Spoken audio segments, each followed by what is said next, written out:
Hello' everyone, আপোনালোক সকলোৱে মোলৈ কমেণ্ট কৰি আছিল আৰু কোনোবাই যদি মোৰ নিচিনা বেপাৰ বাণিজ্য কৰিম বুলি ভাবি আছে পঢ়া শুনা কৰাৰ লগতে ভিডিঅ'টো শেষলৈ চাই থাকিবা। হয় দিয়কচোন, মানে স্কুল বা কলেজত যাবৰ কাৰণে মা দেউতাই আমাক 50 টকা কৰি দিয়ে আৰু সেই 50 টকাটো মিঠাই খাবৰ কাৰণে 20 টকা আৰু গাড়ী ভাড়া 30 টকা।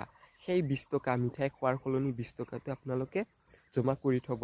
তাৰ পাছত যেতিয়া 2000 3000 হ'ব তেতিয়া আপোনালোকে অট'মেটিক কিবা এটা বিজনেছ বা ব্যৱসায় কৰিব পাৰিব। অৰ্থাৎ মোৰ নিচিনা ল'ৰা কৈছোঁ দেই বেয়া নাপাব, বিয়ে কৰা ল'ৰাসকলক কৈছোঁ, পিছত প্ৰফিট হ'ব। কাৰণ হাঁহ পুহিলে মানে এক মাহতে যেতিয়া 50টা পুহিলে মানে 30টা মাইকী হয় আৰু সেই মাইকী যদি 30 দিনত 30টা কণী পাৰে তেতিয়া 5 টকা কৰিয়ে যদি কণী এটাৰ দাম পায় তেনেহ'লে বহুত 3000 4000 আহি যায় আকৌ